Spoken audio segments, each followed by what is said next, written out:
Australia ရဲ့ကျေပြောလာတဲ့မြေပြင်တွေမှာခုံပေါက်ပြီးသွားလာနေတဲ့ချစ်စရာကောင်းတဲ့တတဝလေးတွေကိုတွေးပူကြရဲ့လားသူတို့ရဲ့နောက်ခြေထောက်တွေဟာအလွန်အကောင်းတာကြောင့်တားပိုက်ကောင်တွေလိုပဲခုံပေါက်ပြီးသွားလာနိုင်ကြပါတယ်မာဆူပီရဲ့အမျိုးအစားဖြစ်တာကြောင့်အမေကျွတ်တွေမှာတားငယ်လေးတွေကိုထည့်ထားနိုင်တဲ့အိတ်ကက်လည်းပါရှိပါတယ်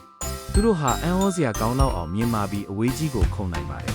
အန်နီရဲ့နဲ့ကြုံတွေ့တဲ့အခါဒါမှမဟုတ်အလေးအမြန်ရွေးလျားခြင်းတဲ့အခါမှာဒီလိုခုံပေါက်တဲ့နီလန်ကသူတို့ကိုအများကြီးအထောက်အကူပြုပါတယ်သူတို့မှာရှည်လျားတဲ့အမီးတွေလည်းရှိပြီးခုံပေါက်တဲ့အခါမှာဟန်ကျင်ညီအောင်ထိန်းပေးဖို့အတွက်အရေးပါတဲ့အခန်းကဏ္ဍကနေပါဝင်ပါတယ်။ညဘက်မှာပဲအစာရှာထွက်လေရှိပြီးနေ့ဘက်မှာတော့သူတို့ရဲ့တွင်းလေးတွေထဲမှာပဲနားနေတတ်ကြပါတယ်။အံ့ဩစရာကောင်းတာကသူတို့ဟာရေမတောက်ဘဲနဲ့အသက်ရှင်နိုင်ပါတယ်။သူတို့စားတဲ့အစိတ်ဆန်တွေနဲ့အပင်တွေထဲမှာပါတဲ့အဆိုဓာတ်နဲ့တွေလုံလောက်တာကြောင့်ပါ။သူတို့ရဲ့ထူးခြားတဲ့ရှင်သန်ရည်တည်နိုင်မှုနဲ့ချစ်စရာကောင်းတဲ့ပုံစံလေးတွေကြောင့်ကျွန်တော်တို့အားလုံးနှစ်သက်ကြပါတယ်။နောက်ထပ်အံ့ဖွယ်တတဝလေးတွေကြီးစုဖို့တူတပိုက်ကိုဖော်တိုးလုပ်ထားလိုက်ပါ